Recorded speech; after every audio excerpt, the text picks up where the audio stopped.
It's Thursday, June 3rd, and you are watching and or listening to Uniform Exchange.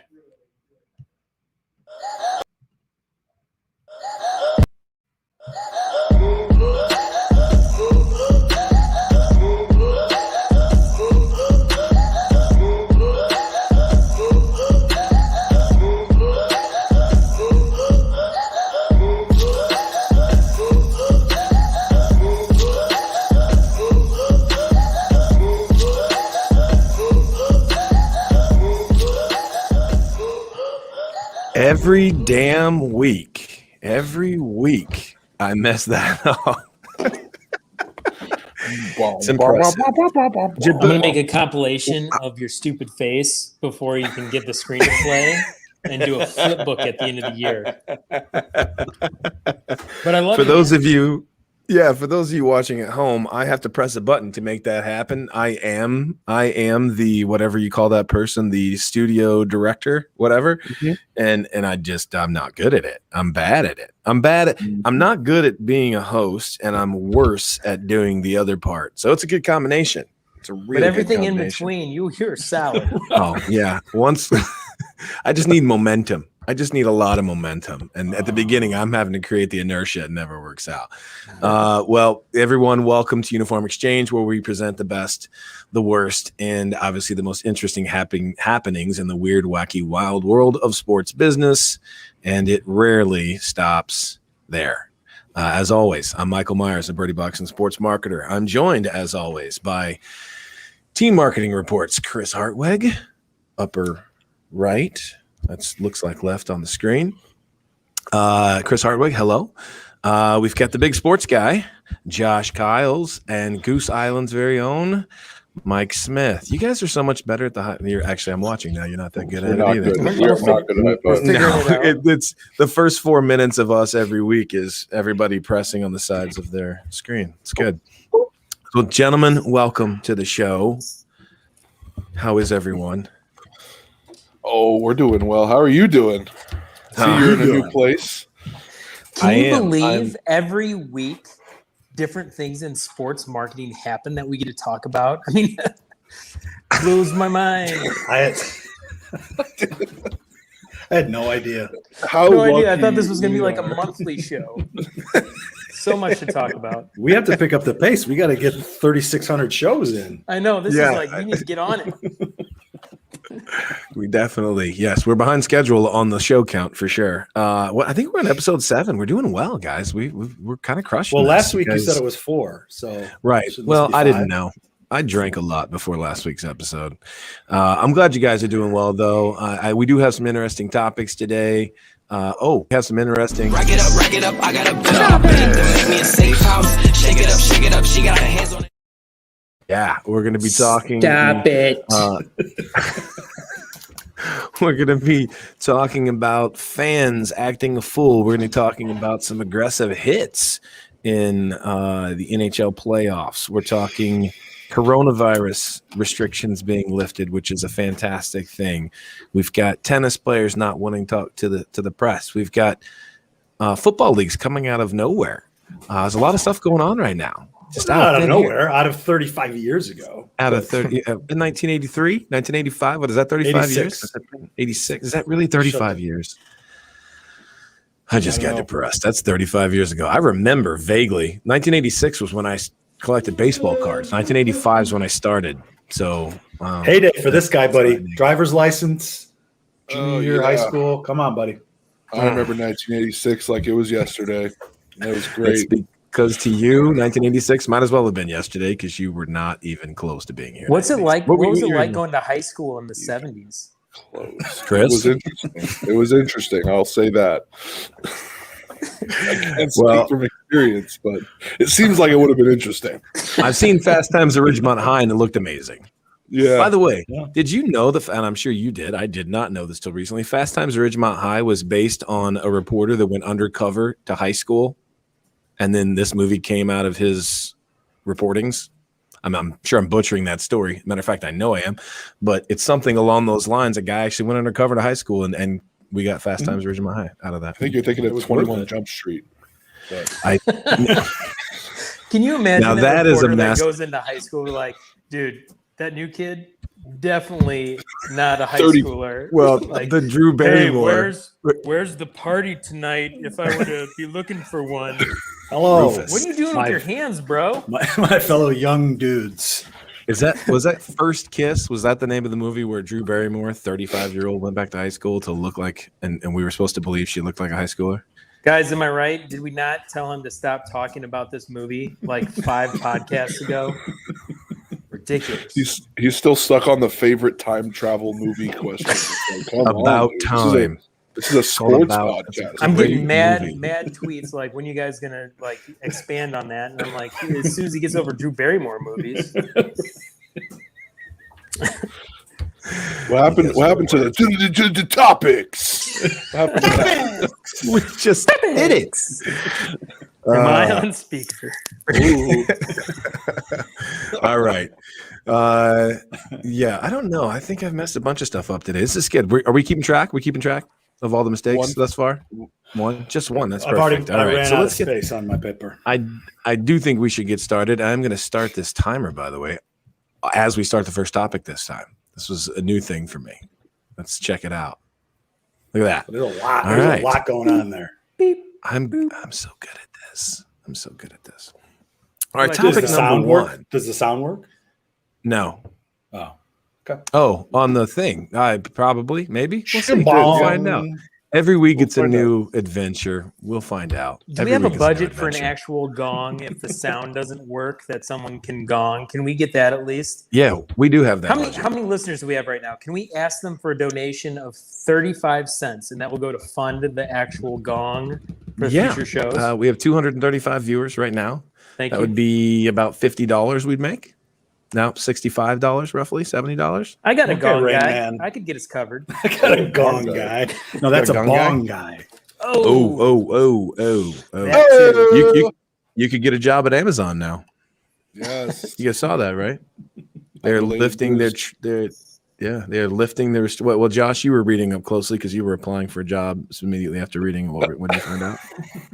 In totally unrelated news, I have now opened up my job search for Amazon. No, they're not testing for weed anymore. They're treating marijuana like alcohol. They're not going to be drug testing. their Welcome employees to for the it. 21st I've been treating century. marijuana like alcohol for years. Well, we're pioneers. That's what they call us out here in Southern California. We are the pioneers. So. Minute and a half. A minute and a half in, we're not talking about weed and Amazon for the whole No, topic. that is not a topic. Let's Let's talk a little bit about NBA fans acting a fool. This one actually could take all hour because we do not agree on this. For those of you in the viewing audience, there have been a few instances over the last concentrated time period of a couple of weeks. One of which was a fan spitting on Trae Young mid-game. Another was Russell Westbrook having popcorn dumped on him, and another was Kyrie Irving having a bottle of water tossed in his direction as he was leaving the floor. I'm gonna let you guys start first because I know I don't agree with a lot of what you guys think. So I'm gonna let you go first. I'd like to also add in John Morant's family being harassed during the game and 3 fans being banned for life from the Jazz Arena to that little bunch of concentrated incidents over the last 2 weeks. Happy to do it. John Morant's family getting taunted at a game. God, first time ever that's happened. Go ahead. Yes. Well, I think this is a very much of a case of just because something's always been a certain way doesn't mean that it should continue to be that way. And that does seem to be the position that you've taken on this as, yes. I don't believe that is the position I've taken, but go ahead. Well, you'll get a chance maybe to talk. I don't know. We'll decide about 5:37 remaining. I can't The other wait three to of hear him us. start backpedaling. Yeah. But no, my whole thought is that these incidences have been happening during a very concentrated amount of time in a short period of time. They have been specifically seem to be taking place at NBA events. The NBA and their players were one of the most vocal audiences over the last year on many different social issues. And I feel like there's been a bit of pent-up energy from fans that we haven't been out to stadiums or arenas in over a year. So I think with all of those combined factors, we're seeing a concentrated amount of these incidences happening in a short amount of time directed at a certain. I mean, I don't think we've The seen plural as for many- incidents is incidents, just for the record, not incidences. I don't know what that is. These incidences That's that the keep word happening. that I use It for is. It incidents. is. It is. Goose, geesees, potato. Geeses, Bunch of gooses, Mises. Listen, the English language is very flexible. For you, yes. It appears Unlike to you. be. No, very yes, similar. I'm not. Very similar to me. But no, yeah. So I just think that there's been too many of these incidences that have happened over a concentrated amount of time, and I think it's Irrespective of whether that's a word or not. right. Yeah. Irrespectives. So you think there's a lot of those things happening, and it's happening in a concentrated time, and these things are egregious and terrible, and fans are acting idiotic, and they should be. In the case of John Morant's family, they were ejected and are gone forever, right? Banned, I believe. And from the jazz guy that had the water bottle get close to Russell Westbrook got arrested. That's the other assault, two, brother. the popcorn. other two, I don't know what happened to the guy. The popcorn's been banned for life from that stadium, as has spitting. The spitting person's been banned for life from the stadium. The gentleman, not so gentleman, who threw the water bottle at Kyrie he was put on charges. He was arrested. Yeah. For assault. They said, look, sir, these incidences that you're involved in, we aren't in favor of, I believe was how they phrased it in the official language about the incidences. Right. Anyway, so you think there's a lot. Chris, Mike. Yeah. I think it's a result of fans being stuck in the house for a year plus, and there's a lot of angst and anger from some of those fans, and they feel like they can do whatever they want. And because it's always a thing that's happened at arenas and at venues, they feel like, they're not going to be held accountable. These are new sentences for Josh that have developed over the last week, by the way, because these things have always happened. Has never come out of his mouth before that sentence right there. Go ahead. Chris, Mike, you guys are up. Well, here's what I'll say. I think that, yes, I agree with you. People have been pent up. They get to go to events. All of a sudden, it's like only 1,000 people. And then 2 weeks later, it's like, we're at full capacity. Good luck to everybody on half the staff to control everyone here. By the way, it's half off beer night. Anyway, two things I want to say. There's no regulation across sports. So you go to a Cubs game, you can get thrown out for doing what's called a snake monster. You drink a draft beer in a plastic cup. You start stacking them up with your friends in the section. Security comes like, hey, that's going to hurt somebody. You need to get out of here and never be back again. You take that same snake monster to the south side at a Sox game, and people love it. The staff doesn't do anything. You get them like, 5 sections long, and then they throw them up and everybody cheers and everybody's having a good time, respectful, but there's no talk between those. There's no talk between leagues. There's no reminder before the game starts. Will everybody respect the players? They're professionals. There's no A, B, C, or D, nor is any league coming together and be like, let's band together and protect the players in any category. So I think there's an opportunity for, once again, the NCAA to lead the way and figure out what we can talk about and mandate it across the board. Could not have been a better moment. Chris. Now that is something that I think we can all get behind. Thank you, Mr. I can't follow that up. I'm trying to find some numbers that are to your point, Michael. Is this really an elevated number, or is this is it really just more attention being paid to it? I think it is an elevated number, but we haven't, we don't have the numbers laid out in comparison. Right. I hadn't really thought about that. Mike Smith, is the idea of creating a little bit more of a uniform policy across the different sports and leagues. Makes a lot of sense of at least some general guidelines to put them in place, because like you said, it changes from venue to venue, city to city, and in Chicago, it is very different between the two ballparks. And at Sox Park, you like to see 2 female fans from the same team ripping their hair out. And they got upgraded to a better seat after. Nothing wrong with that. Nothing wrong with that. All right, Myers. Look. No, we're going to stick on this topic for a little bit. We may even sacrifice another topic because of this one, because this one's pretty important to me. And it's been a hot button topic for us off the air for the last week. We've been going back and forth on this. I don't disagree with what you're saying. I don't disagree that, first of all, I think we can all agree that it's wrong. dumping popcorn, throwing a water bottle, spitting, razzing a player's family. I think we all agree those things are wrong, regardless of whether they warn us before the game or whatever. Generally, common sense is what most teams have operated on. And then there's a set of rules. Like if you're potentially going to harm somebody, you're going to get in trouble for it, right? And then the I think the Snake Cup thing is sort of a unique thing that's gotten a lot of social media attention in the last bit. And so the Cubs have, I don't know if it's a response to that they're outlawing or what, but it's, it's a little silly. Regardless, my argument and my issue with how this is being portrayed in the media, as in there's this epidemic and this rash of amazing violent crime that is taking place throughout all of professional sports, and we should all be deathly scared of it and astonished and amazed, is that it's not any different or much different than what we've seen over the last 25 years. It's just that now every single human being has a camera. One, we're at an all-time high for social awareness and social justice and everybody having a platform and an opinion and all these things. And look, it's newsworthy. It's interesting. It's something that's shocking when you see something happen. But come on, popcorn being dumped on someone might be number 2,000 on a list of 3,000 egregious things that have happened to a player at a ball game. And my personal feeling, and I've been thinking about why I feel this way, and it doesn't really line up with what's happening with the three of you, but I think that the narrative ends up being driven by non-sports fans. And I think that shows up in a lot of things. A sports fan is going to have a certain opinion on certain things, and someone who does not and has not spent 20 years watching sports is going to, if you just step in and see, oh my God, they dumped popcorn on a guy, how terrible. That person may have watched 4 NBA games in the last 45 years. And they're like, what? My head just exploded. Mike. No, I've only watched 4 NBA games in 40 years. Oh. Yeah.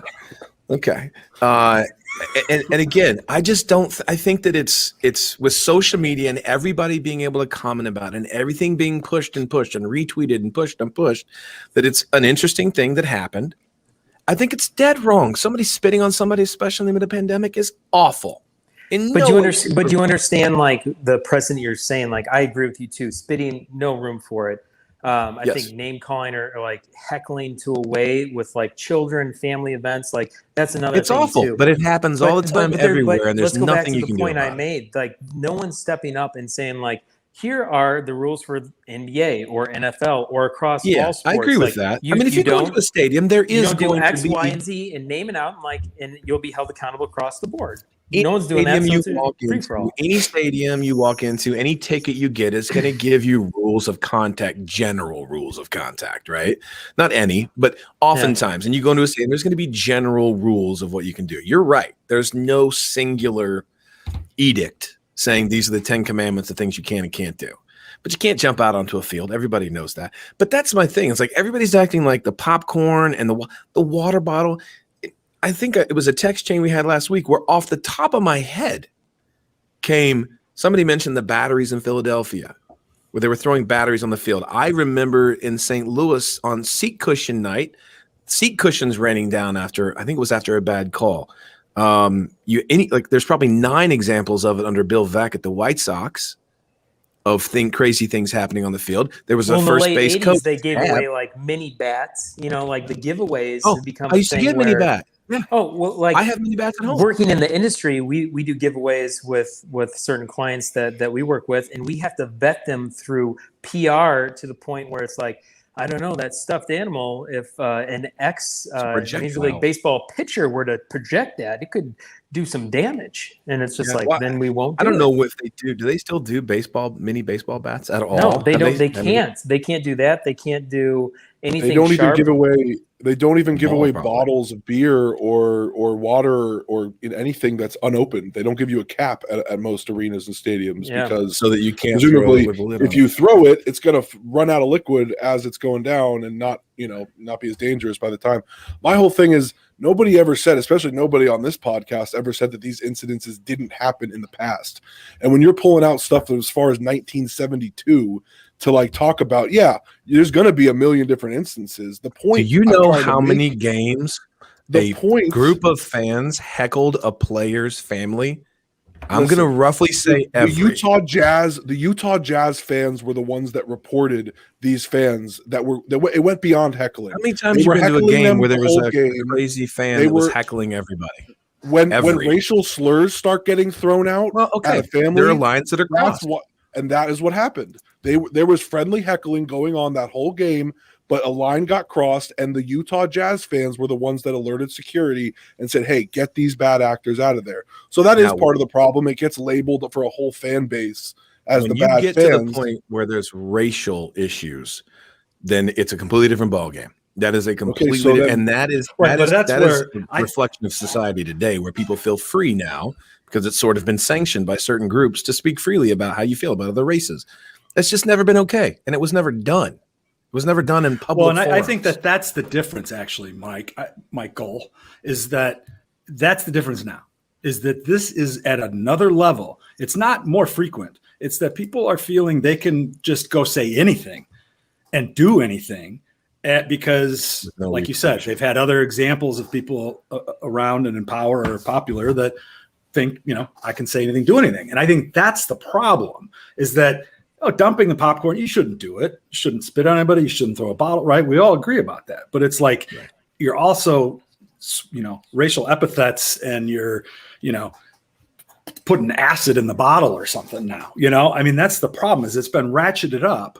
And so how do we diffuse this? Because there's going to be nonsense. There's going to be trash talk. There's going to be chicks pulling each other's hair out in the stands, right? Like, but what is that?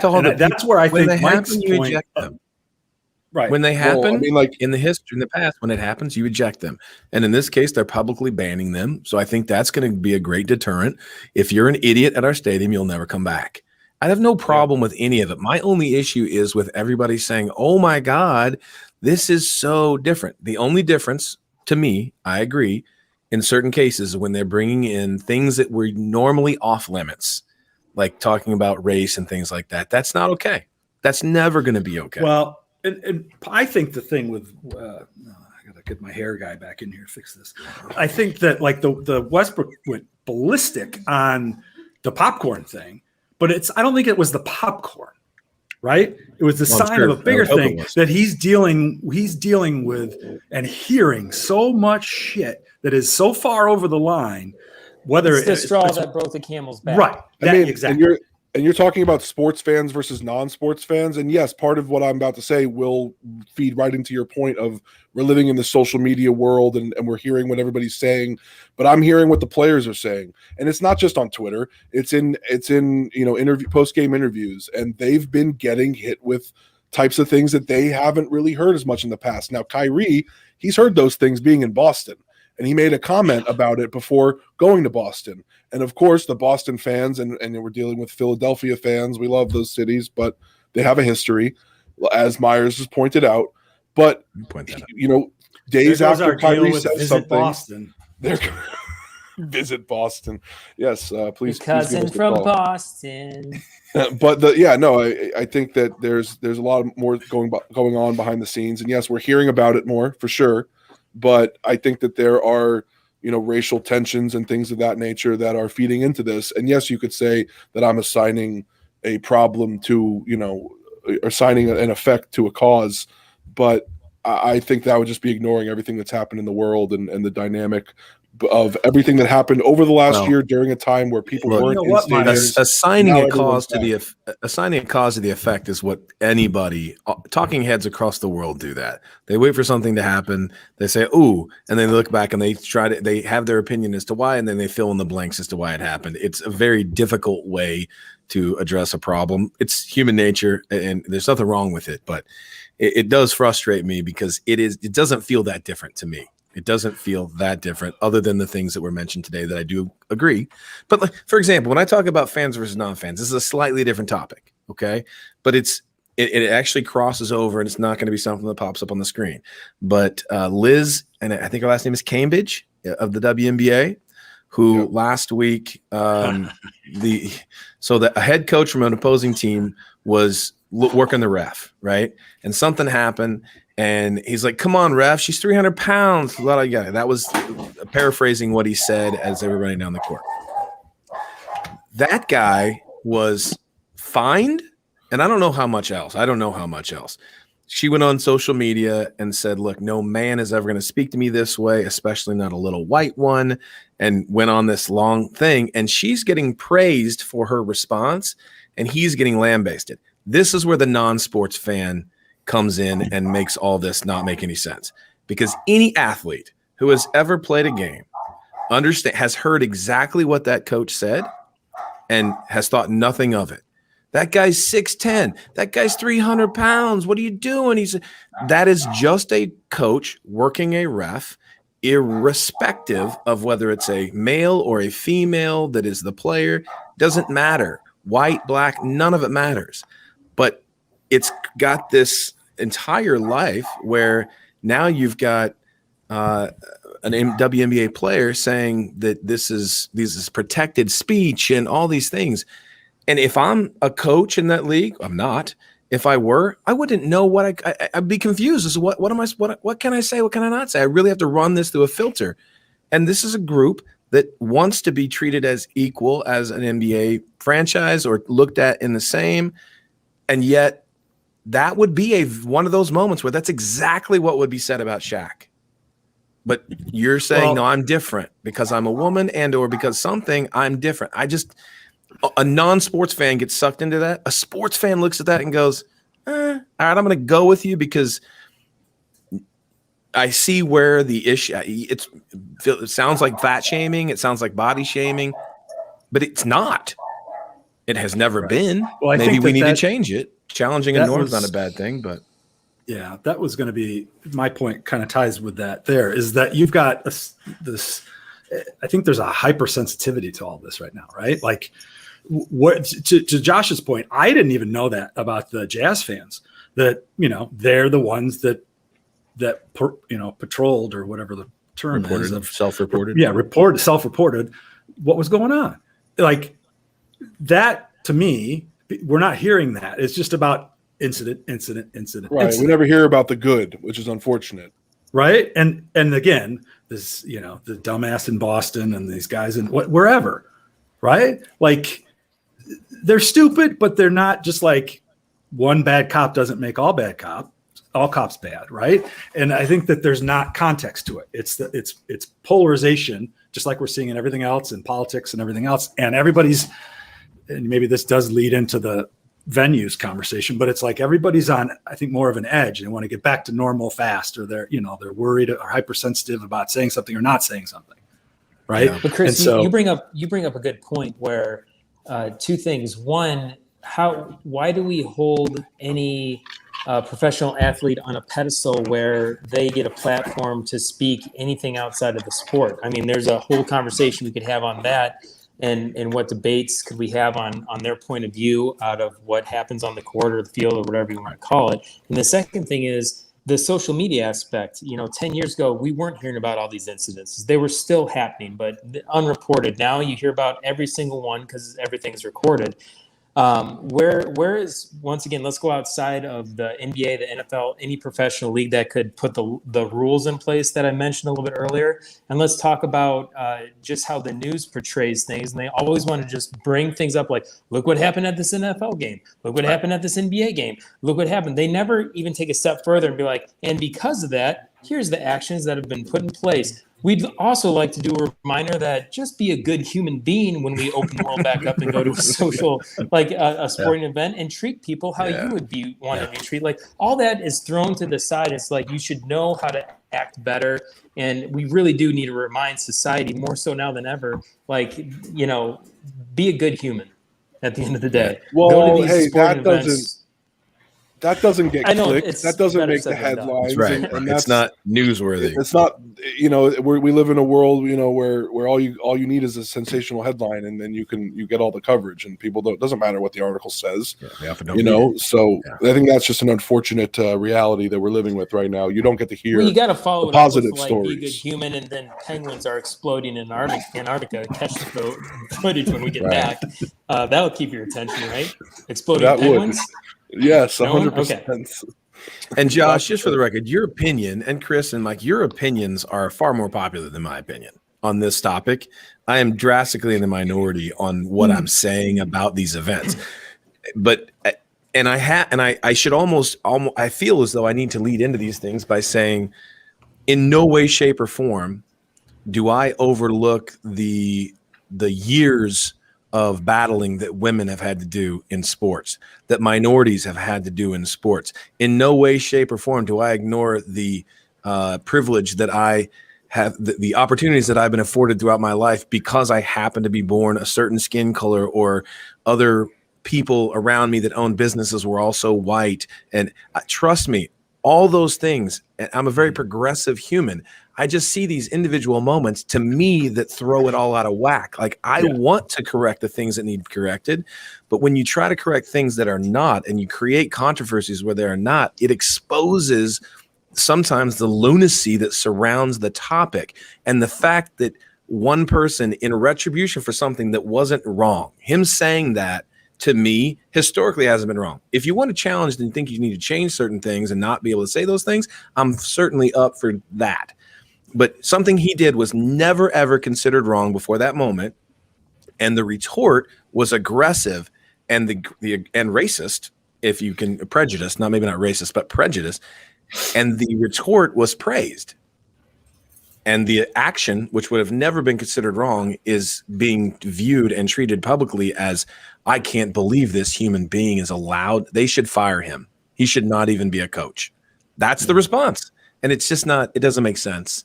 And it's non-sports fans 90% of the time that step in and do that. And look, maybe the argument is we need non-sports fans to come in and help us clean some stuff up. I won't even argue that. Maybe some things have gone on in sports that shouldn't have. I won't argue that. But man, let's not pretend that this was an egregious act and the popcorn being dumped on someone is new. That's all. I agree. When it goes too far, it should be addressed. We really ran this topic, guys, but I appreciate going longer. Mike, you got something. Look like you were. Can we all agree, though, that although streakers should be banned, it's still good to see them every now and then in any sporting event? Just that's sports right there. Oh, sure. Just don't be aggressive. Don't be an asshole. Just strut your stuff. Get tackled by security. Be naked and get kicked out. And slip and slide at a Nationals game. Yeah. You got to keep your head up. Keep your head up. Got to keep your head up. Oh, Andy Grammer, I think, right? Game 1, Winnipeg Jets, Montreal Canadiens. Did all of you see this? Pow! John Madden has joined the podcast. Did you all see this? Did everybody see this hit? Did anybody see this? Horrible. Okay, so let's get immediate responses. Rapid response. You say horrible, Chris. Horrible as in like just egregious, should have never happened? Yes. Okay. Are you a big hockey guy? Yes, there we but go. I've not been paying attention. But you're a big hockey fan. Not dialed in, but yes. I'm now running into here's what I'll the say. lens of Here's fan what I'll versus say. non-fan. Mike. Well, here's what I'll say, Chris. Like I'm a big fan of hockey in the last 10 years, I'd say, and it's grown on me. I've actually learned what offsides is, and really paid attention to that. But I've always heard my uncle, cousins, big into hockey.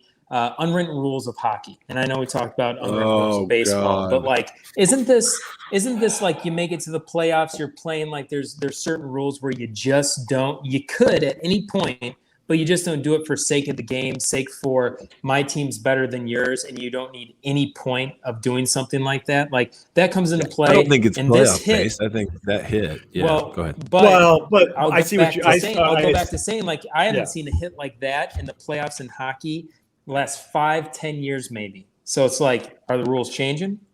No, I think your memory's a little selective because I think we have seen some big hits in the playoffs. But to your point, Chris, you were going to say something. Sorry. No, it's just no. Keep going. Okay, Josh, Uncalled for. Okay, so I hate to be the guy that's making the counter arguments on all these things. No, you don't. You love it. No, you don't. Come on. You don't hate it at all. Come on, Skippy Baldless. One more thing. My point. That's right. No. So now that you jackasses that's are all that's a great setup. Now just tell you what the truth is. Now for the correct opinion. So it was 4-3. 1 minute to go in a game. It's 4-3. It's 4-3.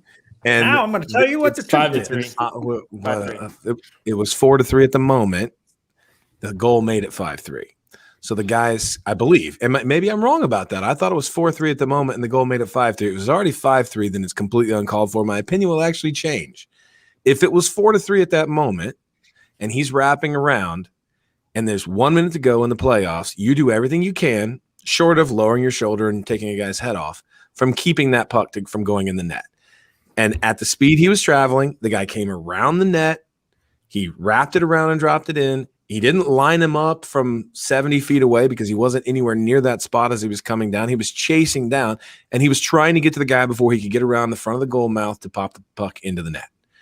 Everything about that is fine. Where he hit him, and I can't tell you, he's not going to get a max penalty. He's not. He's not. The max he can get, it's only a phone discipline or phone hearing. The max he can get is 5 games. If they give him 5 games, I personally believe it'll be a PR thing. I don't think the hit deserves 5 games. I hate when the penalty is based on the injury to the recipient, because the injury to the recipient doesn't take into account the intent or any of that stuff. A guy could not be intending to hurt you and put you in the hospital, or a guy could try to hurt you and not. The guy that tries to hurt you should get a bigger penalty than the guy who wasn't trying to but put you in the hospital. Hockey has a history of penalizing based on the injury. And this guy's, it looked terrible. He was out cold. It looked awful. But for the most part, it was a hockey play. Now, if you say he left his feet, okay. If you say he aimed at his head, those things change that. And those are why you get penalties and fines and all of that. But 99% of that play, there was nothing wrong with. As somebody who watches 80 hockey games a year, I had no problem with any of it except for the fact the shoulder to head, left his feet. Those 3 things will get him his penalties. So do you think he deserves to sit out any games? Because I don't think anybody here said that I don't necessarily agree that. I've heard a lot of people calling he should. National media says he should be ejected for life. Yes, right. He has no priors, none. He has no priors with the NHL. This guy's not a dirty player, not known as a dirty player.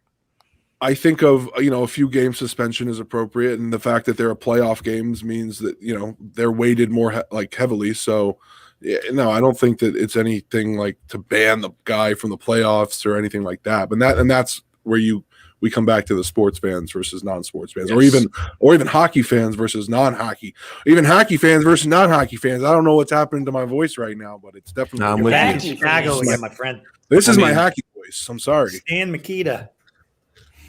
Yes, so I think he should get 3 games because you want people to, and I even feel like it's egregious, but I think he'll get at least 3. I think he might get 5 because the league's like, well, if I give him 5, nobody can really complain. They'll max it out. Well, no, I think that's exactly what will happen. They'll max it because of the eyeballs that are on it right now, knowing that he'll appeal and get it reduced. Yeah, and everybody knows that it's going to go to the the arbitrator, and then they'll go down to 3. So the arbiter, the arbitrator, he looks at a lot of incidences. The arbitrator's looking at all his name those is incidents, and he has a irrespective of his opinion. Yes. Well, all right, let's move to some happier news. Let's move to some slightly happier news. It's official that on June 11th, Chris, I don't know if you heard this. This has been in the last hour. I know, Mike, you're in Chicago as well. June 11th, Chicago is officially open, fully. No restrictions, restaurants, indoor, outdoor. June 11th? I did not see that. June 11th. Came in the last hour. It's official. There is no restriction on anything as of June 11th. We are back in business. Now, there may be new safety measures. There's still some things that a group can have, but precautions and safety measures. But no, everything's open. 100% capacity for indoor concerts, outdoor concerts, everything. California is June 15th. I've built up an indefinite time of vacation that I'm immediately taking on June 11th, which means I've quit my job. I'm just going to have, there's this white girl summer hashtag going around. I'm going to have a dad number 2 summer.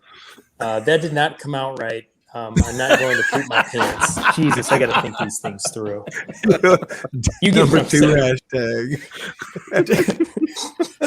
Dad number 2 summer. Number 2 summer. Daddy Dookie summer. Daddy do. Yes, Josh, you were saying California is June 15th. I think New York is July 1st. I think they're the last one. Somebody correct me if I'm wrong. We'll have to fact check that. But I think the last state to go fully open will be New York State. But they've said July 1st, Mets, Citi Field, Yankee Stadium, 100% capacity. And then I'm just glad this is going away, guys. Hopefully staying away. I don't know about you, but Mike's got a great conversation going on. All right, say hello. Good night, everybody.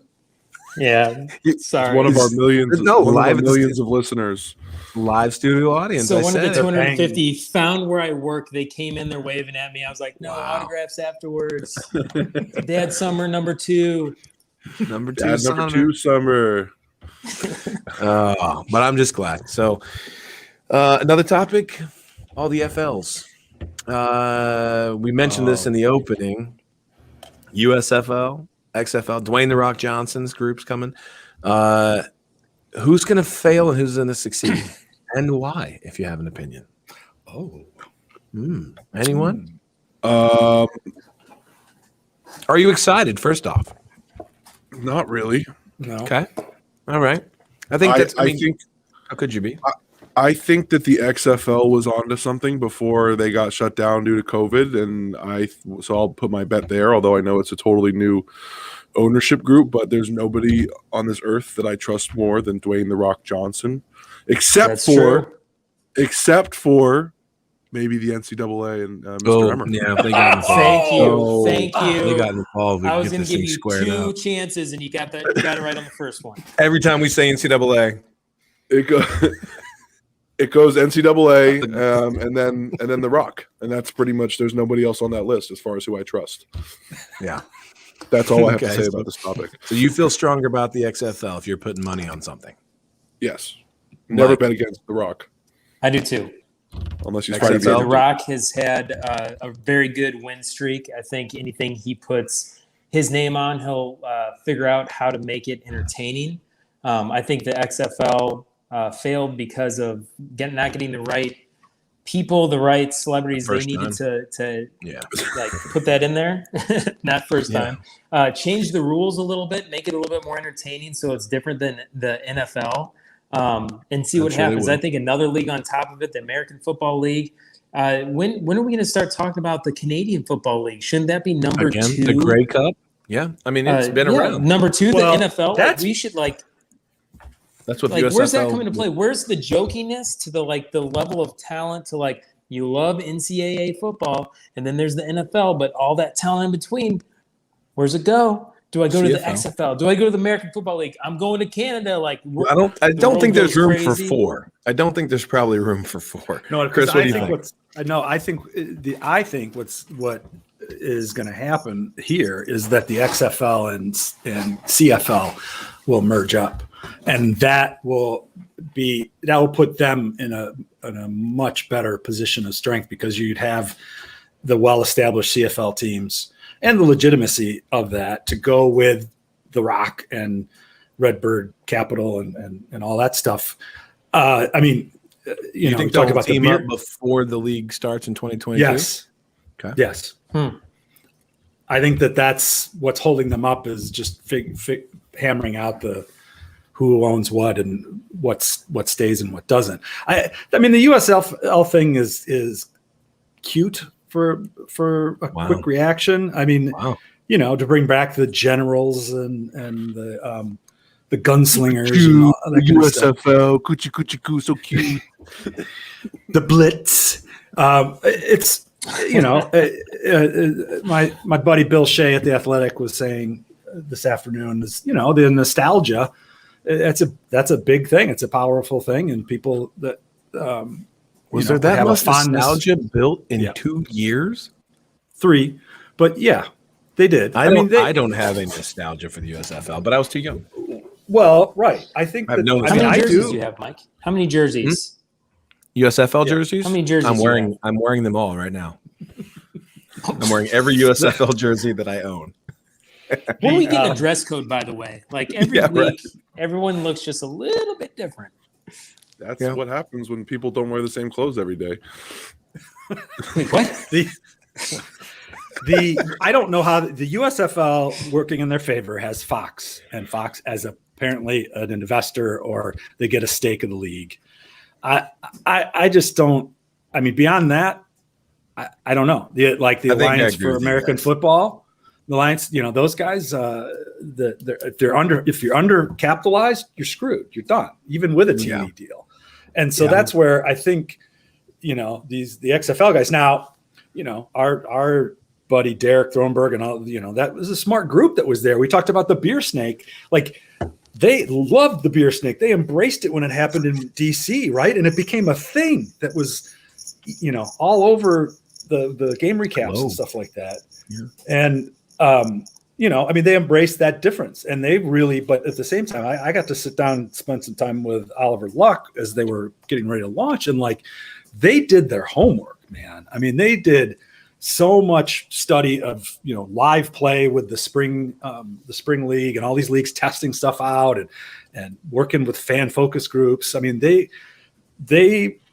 cut out a lot of the crap, and they figured out what stuff fans were going to identify with. So to Josh's point, I think they were on the verge of being successful. So, but this is now a different group. So yeah, and you could subjectively say, what is success? You're not the NFL. You're not going to be the NFL. So what is success to you? Just, are you wanting to make money? Are you looking to be a feeder league? I mean, the USFL is credited with many rule changes in the NFL as a result of the USL taking chances and trying different things. The XFL, I think, will be a league that does that.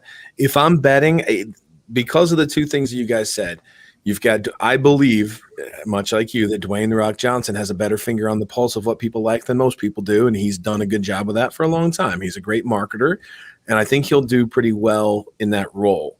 So they definitely have that, and then if they do end up merging with the CFL, then at least they're not going to die anytime soon, because they're an entity that's been around for a long time, so they're ensuring their survival. It's difficult to bet against a USFL with Fox in their corner. It's difficult. If they are positioned to profit if the USFL succeeds, I don't see it dying immediately. It's certainly going to get a chance. It's certainly going to get some airtime. And who knows, maybe 3 years from now, the CFL, the XFL, and the USFL merge to form one, amazing secondary league. And it certainly logically could happen. We'll see. But it's a lot of FLs. That's all I'm saying. It's a lot of FLs, and they can't all survive. They won't all survive. You can't have 4 FLs. Shouldn't they do a survey or figure out what are the 10 to 15 things that you don't like about the NFL that you wish you could change, and then take them into heart? And this should be. I'm sure they have. That's why the best part. The XFL did that. Yeah, the best part of the XFL was they did exactly that, and it was the length of the game that was both good to guarantee for their TV, but to also say to fans, you will be done in under 3 hours of watching this game. Yeah, and then cut down on the dead time and doing the work with the in-game interaction. I don't like that most of the time, but like in baseball, it's so forced to me. The second XFL did so much better than the first XFL. Oh yeah, I'm not even talking about the first one. The first one was, although I will say, tried everything. I do think the first XFL, there were some lasting impacts that that came from he the hates XFL. Me. Yeah, he hates me. More sideline access for reporters, more different angles of watching the game, the camera that goes above the field. Those are all. Oh yeah, the sky view camera. Bro. It's a clown question, bro. Are you a clown question, bro? Come on. But yes, XFL. Josh is not reading the screen. He thinks we're talking to him. He's not a clown. Yeah, Josh, you're not a clown. No, Am I funny? Am I funny like a clown? Yeah, what funny? Funny how? Am I funny to you? Funny how? Huh? I'm doing the whole next segment in the New York accent. Thank you very much. Good. That's how you good. doing? That's good. You multiple. Very nice. Very nice. An actor. We've got 4 people that do think they're funny on this episode. All clown, right, bro. We're all clowns. So Naomi Osaka. Do you guys know what I'm talking about here? Naomi Osaka. Naomi Osaka. Incidences. Many instances. That's a real word. By the way. I looked it up. From the French Open, withdrawn from the French Open, as a result, even though it's not listed as the result of I'll call them issues with the press. Not one. She has come out and said that she doesn't want to do press conferences. I believe she said she wasn't going to do press conferences before the French Open started. Right. They warned that there would be repercussions if she didn't. She didn't after her first round win. They fined her $15,000. Within a day, she's withdrawn from the tournament, and it's been very mixed reactions from players. Even within the sport, there's been mixed reaction. Outside of the sport, there's been mixed reaction. Sports fans versus non-fans, again, very mixed reaction. What do you guys think? What are you thinking about this? You'd love to hear what I think about that, wouldn't you? Mm-hmm. Let me guess. You think she's dead right, and that the press are mean, and that they shouldn't ask hard questions or the same questions over and over. No, you go. Well, no, not exactly. I think that I'm paraphrasing. I think it's a situation where, as someone who works in sports, you certainly tend to side with the media, sports media, that is, that want access to fans. We all know there's specific reasons why you want access to the fans. It's better for the sport if the athletes make themselves available, all of that. Now, without that all being said, if there is incidences such as these where there are certain players that for their mental health, they feel like they should, not participate. And she wasn't saying she wouldn't participate ever again. She said for this tournament, she didn't want to participate. And obviously she knew that she would get fined by not participating.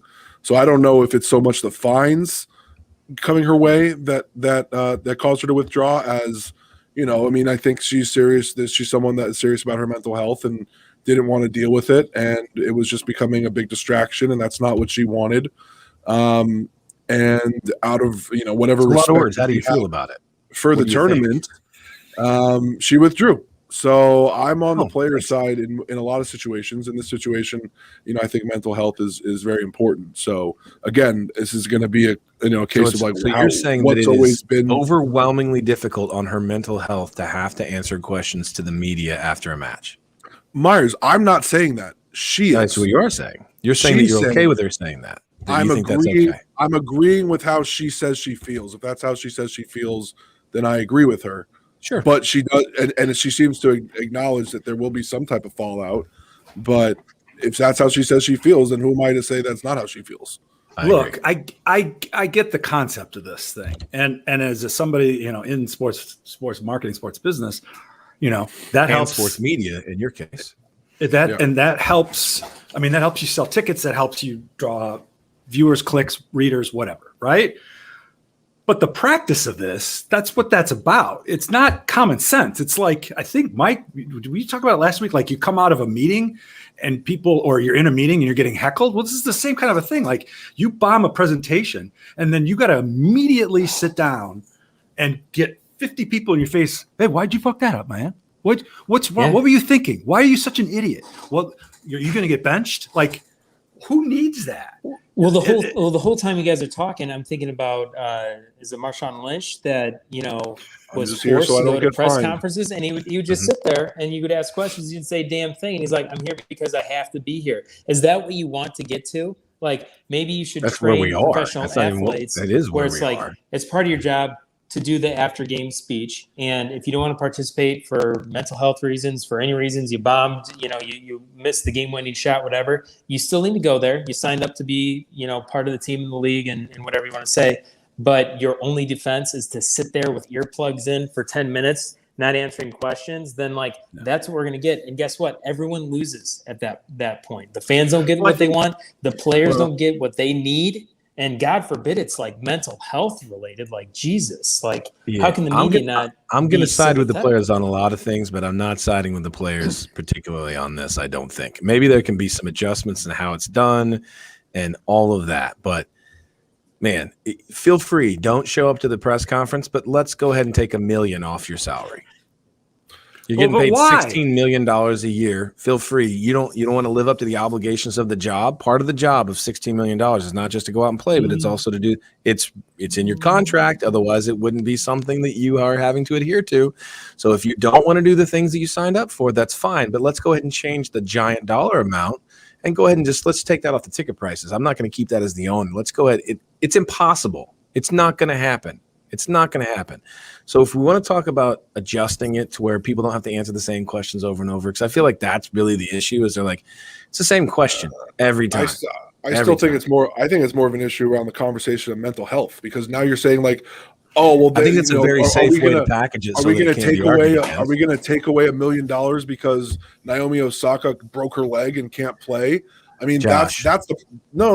Listen, that's the problem, because if mental health isn't thought about as the same as physical health, you're not thinking about it the same as it. But if she's dealing with serious mental health problems that causes her like serious anxiety and physical health issues because of sitting in front of maybe let her maybe set up smaller sessions with less news reporters. So that is coming back to like, maybe let's switch it up. But I just think it's a conversation around mental health, which is evolving, which a lot more players have spoken out about across different sports recently, whether it's Kevin Love in the NBA, now Osaka, with tennis.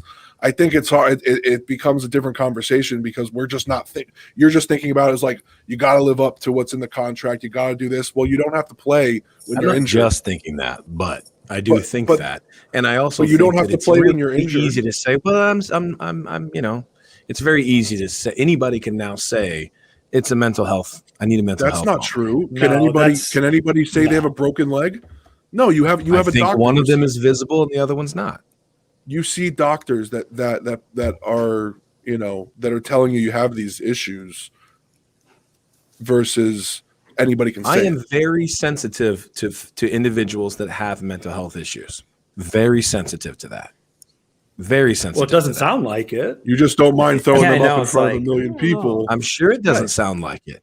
But what I'm saying is, if you make that just say, okay, you know what, you don't have to do it, then that is now a protected moment.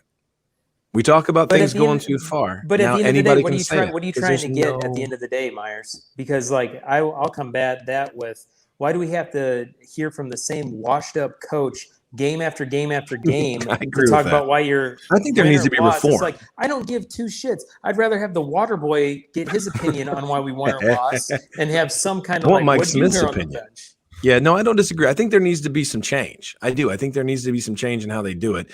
And look, if it is, you have to believe her. If she really is having social anxiety issues, then okay.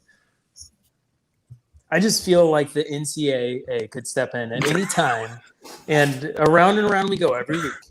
Well, I feel like they're holding us as like we're their puppets, and like we're just waiting for them to come in and fix all thix problems. I know. They're like, guys, what's the point of our podcast when the NCAA's out there? We know they could just cut with a swing of an axe, signing of a paper, and fix everything. No, they're going to start with a podcast. True. Like when we're 3,000 episodes in, they're going to come in and be like, "We figured it out, guys, and here's all your answers." Yeah, it's probably and then true. We're gone, just like that.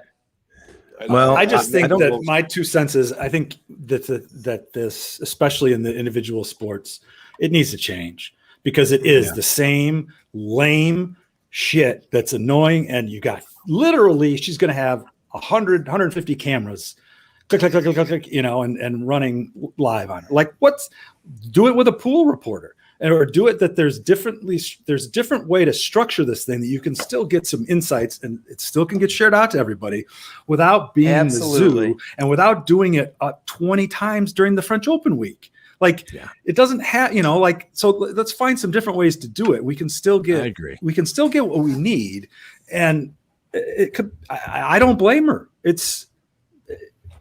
Anyway, let's get her cousin, just think that's had like 12 beers too many, and interview him the same way we would her, and we have a very entertaining point of view, and everybody wins. He'd be all over social media. People would get what they need.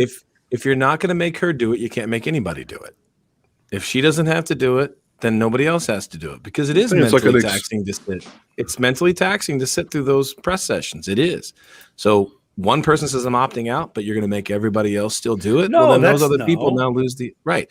No, I understand. The idea would be to change it for everyone, and I agree. I think we all agree on that. I don't like the way it came about this time. No, Because but she I mean, didn't lead okay, off by so- saying, I'm doing this because I'm having mental health issues. She used mental health issues after she got pushback.